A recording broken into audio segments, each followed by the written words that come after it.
un messaggio a portare. Questo è amore. Un amore per i grandi musicisti della Scala. 네, 클래식 음악이나 오페라 애호가가 아닌 분들이라도 쾌거라고 부를 만한 소식이 전해졌습니다. 세계적인 지휘자 정명훈 씨가 이탈리아 오페라 최고 명가인 라스칼라 극장의 차기 음악 감독으로 선임됐습니다. 라스칼라 극장이 개관한 이후 247년 만에 나온 첫 아시아 출신 음악 감독입니다.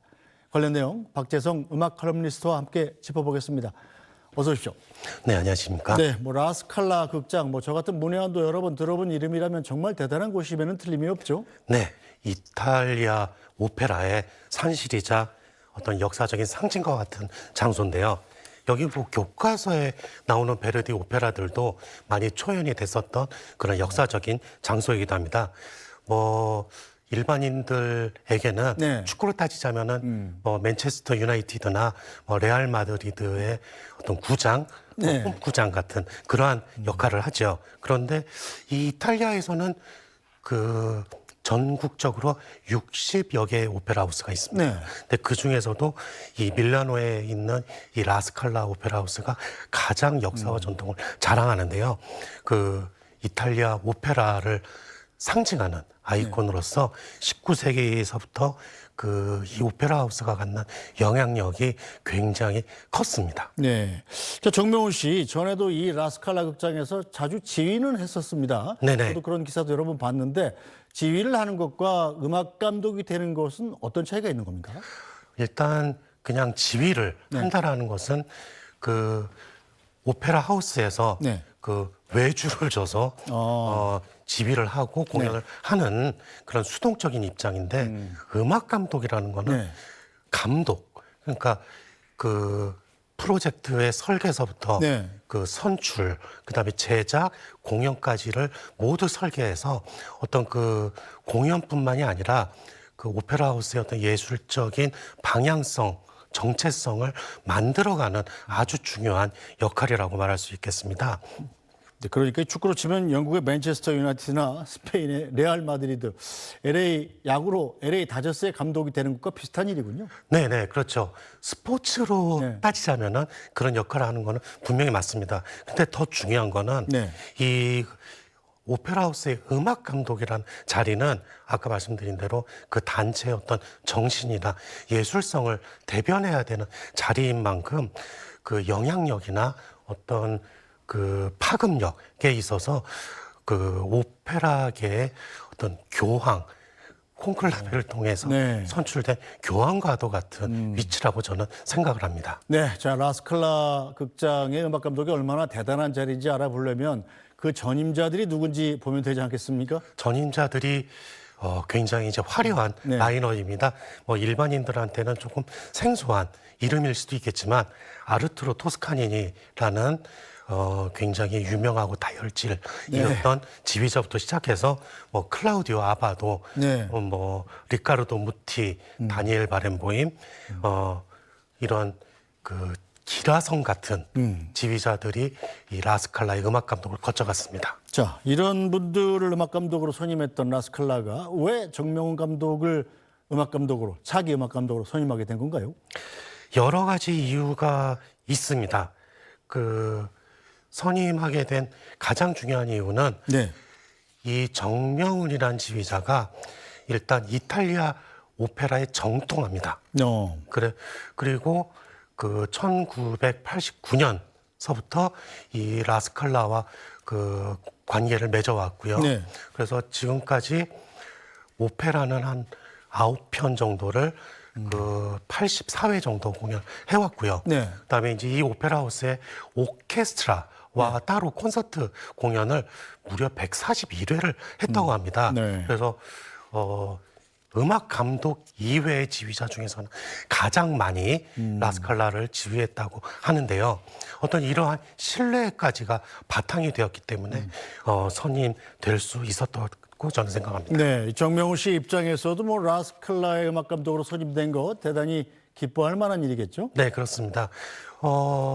라스칼라에서도 정명훈 씨에 대해서 굉장히 높이 평가를 했습니다. 네. 뭐 지금까지 그 밀라노 대중들이 가장 사랑하는 예술가이라고 네. 또 얘기를 했었고, 그다음에 여기 이제 대표가 직접 얘기하기를 정명훈 씨가 이 음악적인 열정과 예술성으로 가득 차 있는 네. 지휘자라고도 얘기를 했었습니다. 네. 물론 정명훈 씨도 이 라스칼라에 대한 그 오마주, 그 칭송을 굉장히 많이 했었는데요. 특히 자기 자신에 대해서는 자기가 지금까지 굉장히 나이가 들고 네. 그 좀 이제 그 시간이 많이 지났지만은 이 자리를 맡은 거는 굉장히 그 기쁜 일로서 이게 라스칼라이기 때문에 자기가 이 자리를 수락했다라고 했을 정도로 그 인연이 굉장히 깊다고 말할 수 있겠습니다. 네, 자 그럼에도 불구하고 이 정명훈 씨가 앞으로 이제 연세도 있고 그런데 국내 활동에 치중하지 않겠느냐 이런 전망들이 음악계에서 많지 않았습니까? 이번에 이렇게 이탈리아의 라스칼라 극장의 음악 감독으로 선임된 거에 대해서 국내 음악계에서도 상당히 좀 놀라는 분위기죠. 굉장히 놀라운 일이죠. 지금까지 정명훈 지휘자가 이제 서울시장 이후에 한국에서는 이렇다 할 포스터를 맞지 않고 있었다가 가장 최근에 이제 부산 아직 만들어지지는 않았지만 부산 오페라 하우스 음악 감독을 한다고 하고, 그다음에 부산의 콘서트홀도 이제 관여를 한다고 말한 적이 있었습니다.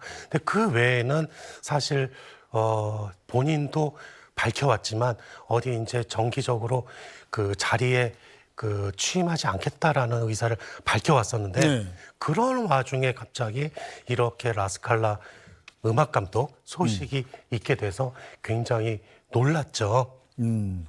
자, 재밌는 건 이 피아니스트 정명훈을 지휘자로 만든 스승 이 줄리니란 분도 라스칼라의 음악 감독이었다면서요. 처음으로 또 사제지간에 라스칼라 음악 감독이 탄생하게 된 거네요. 네. 이게 아주 굉장히 재미있는 또 인연이 있습니다. 라스칼라 오페라 하우스 같은 경우는 전에도 한번 스승과 제자가 음악 감독을 맡은 적이 있었어요. 그 20세기 초반을 호령했었던 아르투로 토스카니니가 자기 제자로 귀도 칸델리라는 지휘자를 키웠었는데 이 귀도 칸델리가 이 음악 감독에 취임하기 바로 직전에 비행기 사고로 죽었던 적이 있었습니다. 그래서 이 사제 관계가 이제 좀 그 침수됐었던 그런 적이 있었는데 이번 줄리니와 정명훈 같은 경우는 아주 온전하게 그 이어받아서 그 정명훈이 이제 수행을 할 거라고 생각을 합니다. 특히 이제 줄리니 같은 경우는 이 정명훈이 1974년도 차이코프스키 콩쿠르에 2등을 했어요. 그 이후에 미국에 돌아와서 지휘 공부를 시작했습니다. 그러면서 1980년 그 줄리니가 상임으로 있었던 LA 필하모닉 오케스트라의 부지휘자로 공부를 시작했습니다. 그래서 이제 83년 이후에 유럽에서 활동을 했었는데요. 그렇게 이제 정명훈에게 있어서 초기 캐리어의 줄리니의 영향력은 절대적이고요.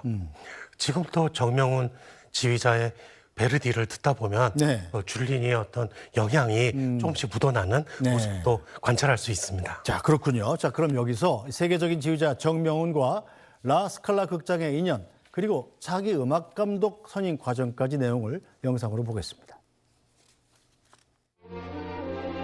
세계적인 지휘자 정명훈 씨가 또 한 번 클래식 음악계 화제의 중심에 섰습니다.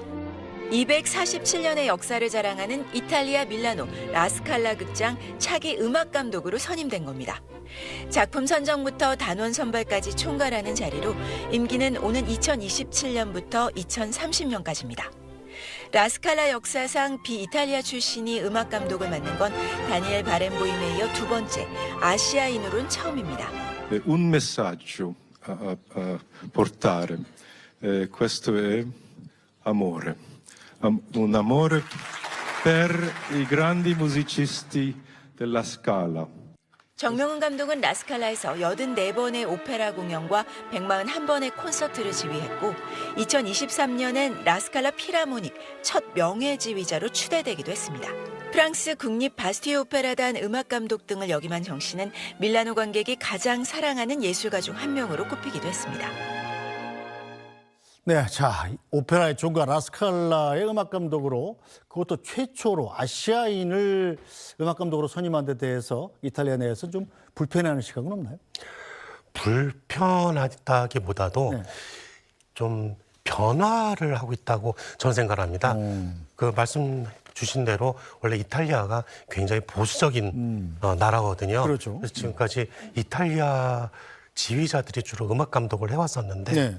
그 요 전전에 그 다니엘 바렌보임이라는 비이탈리아 지휘자가 한번 그 음악 감독을 맡은 적이 있었습니다. 이때부터 이제 조금씩 변화에 그 물꼬가 튀었었고요. 그래서 지금 전임이었던 리카르 샤도 이탈리아이었거든요. 네. 이번에 사실 많은 사람들이 리카르도 샤이 이후에 그 다니엘레 가티라는 네. 이탈리아 지휘자가 상임이 유력할 것이다라고들 생각을 했었습니다. 네. 그런데 이분이 드레스덴 슈타스 카펠레 음악 감독으로 갔어요. 네네. 여기가 이제 정명훈 지휘자가 객원 지휘자로 있는 네네. 객원 수석으로 있는 그런 단체인데 마침 이게 그 때도 좋았고 시기도 좋아서 정명훈이 상임 지휘자로 음악 감독으로 선출이 됐다고 저는 생각합니다. 그런데 이 정권적인 측면이나 네. 어떤 정치적인 측면 고려를 안 할 수는 없어요. 그래서 정명훈 씨가 전에 89년에 파리 바스티오 오페라 그 음악 감독이 된 이후에 네. 정치 변화로 인해서 그만둔 적이 있었거든요. 네. 그래서 그런 외압은 분명히 앞으로도 존재는 하겠지만 이탈리아 청중들이 정명훈의 음악을 사랑하는 만큼 잘 지켜주면서 진행될 것이라고 저는 생각을 합니다. 네, 뭐 정명훈 감독이 이 라스칼라의 음악 감독으로 선임돼서 저는 언뜻 생각하기에 당장 내일부터 출근하는 거 아니야? 이렇게 생각했었는데 그게 아니더라고요. 2027년부터 음악 감독으로 일을 한다는데 네네. 지금 2025년 아닙니까? 그렇습니다. 왜 이렇게 일찍 선임을 하는 거죠? 가장 큰 이유는 네. 일단 스케줄 문제일 것 같아요. 이 마이스트로들의 어떤 스케줄은 1, 2년 이상씩 그 스케줄이 채워져 있다 보니까 네. 그걸 미리 결정하지 않으면은 안 되는 그런 상황이 있고요. 네. 이 음악 감독으로서 그리고 2년이 남았는데 그동안 노는 게 아닙니다. 네. 그동안 그 계획도 세워야 되고요. 오페라 하우스의 앞으로 미래를 음악 감독으로서 또 결정을 해야 되고 섭외를 해야 되고 여러 가지 일이 있기 때문에 그 정도 시간은 반드시 필요한 준비 기간이라고 생각합니다. 네, 자 정명훈 씨 세계적인 지휘자입니다만 원래는 피아니스트였잖아요. 그렇습니다. 피아노도 요즘 잘 치나요? 이게 또 참 우리나라 청중들이 네. 굉장히 사랑하는 부분인데요. 네. 피아니스트로서도 사실 우리나라 최고의 연주를 아직도 들려주고 있습니다.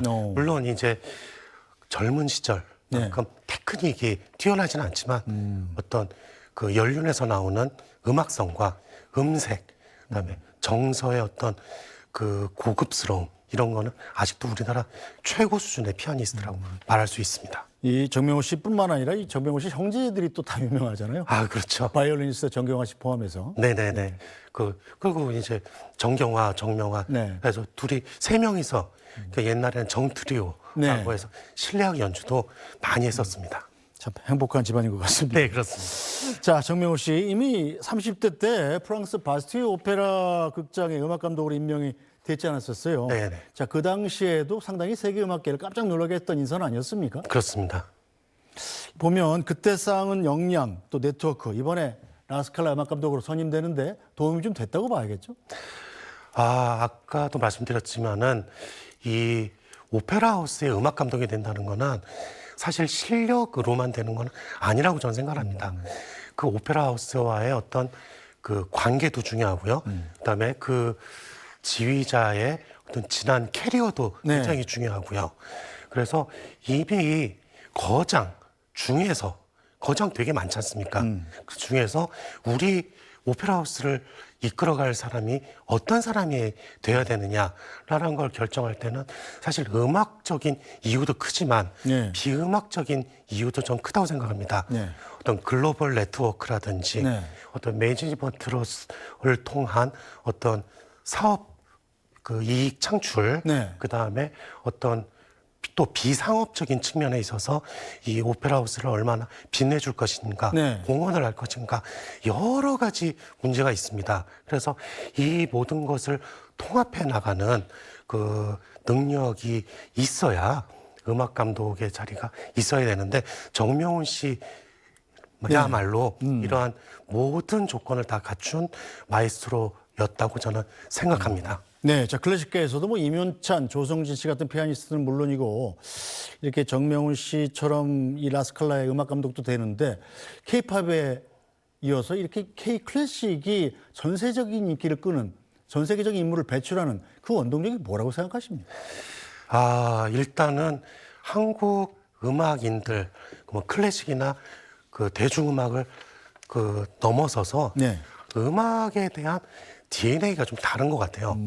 그 대중음악 가수들 보면은 그 열정이라든지 집중력, 이런 표현력, 이런 게 서양 지금 가수들 이상으로 뛰어난데 네. 사실 우리 K 클래식 네. 음악가들의 능력이나 그 노력을 보면은 사실 지금 유럽의 그 젊은 음악가들이 이 정도로 노력을 하고 이 정도로 음악을 사랑하는가에 의문을 가질 정도로 네. 한국 사람들이 음악에 대한 태도가 완전히 다르다고 저는 생각을 합니다. 알겠습니다. 오늘 말씀 여기까지 듣겠습니다. 박재성 음악 칼럼니스트였습니다. 말씀 잘 들었습니다. 감사합니다.